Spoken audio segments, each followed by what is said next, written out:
It's time now for a look at this week's Caribbean Report. Let's send it on over to HAYNES. U.S. President Joe Biden has proclaimed June National Caribbean American Heritage Month. President Biden recognized the countless gifts and contributions Caribbean Americans have made to the United States, while making special mention of the members of his administration with Caribbean heritage, including Vice President Kamala Harris and Secretary of Education Miguel Cardona. President Biden noted that people of Caribbean heritage have enriched the country's arts, culture, and economy. He reiterated his commitment to addressing the systemic barriers to equity, opportunity, and justice many Caribbean Americans still face today.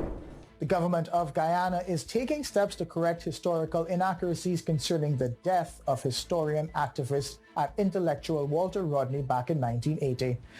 Guyanese Attorney General Anil Nanlal said the government will amend Dr. Rodney's death certificate to indicate the cause of death as assassination, not misadventure.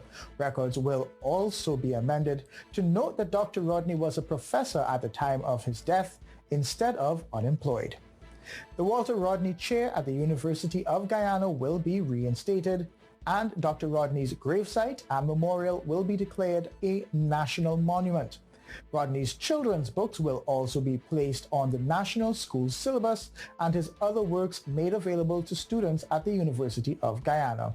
Dr. Rodney is a graduate of the University of the West Indies, Mona, and is the author of How Europe Underdeveloped Africa. It is absolutely essential for the well-being of the nation as a symbolic entity, and more particularly for the well-being of the working people as real living beings, that we should address ourselves to the problem of race, and that we should transcend rather than ignore the problem of race. West Indies cricket legend Sir Larry Constantine of Trinidad and Tobago and Barbadian Desmond Haynes have received the prestigious honor of being inducted into the International Cricket Council's Hall of Fame. The late Larry Constantine was an early pioneer of West Indies cricket and an outstanding all-rounder. Haynes was one of the most successful opening batsmen in the history of the game, and formed a world-famous batting partnership with his longtime teammate Sir Gordon Greenwich, who has also been inducted into the Hall of Fame. Governor of the U.S. Virgin Islands Albert Bryan Jr. has made a plea to Florida Governor Ron DeSantis to honor CDC guidelines and reconsider his decision not to require proof of vaccination on cruise ships departing Florida.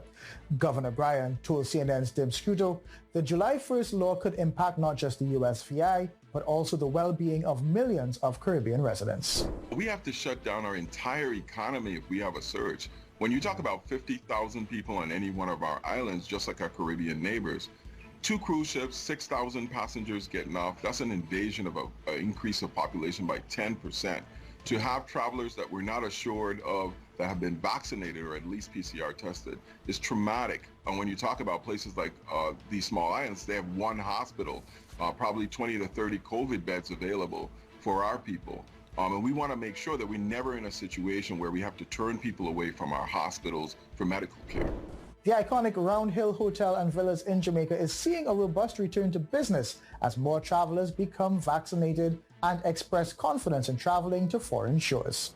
We caught up with Linda Lawrence, Director of Sales and Marketing at the award-winning resort, who talked about the shift in business fortunes and what makes Round Hill a first choice for travelers.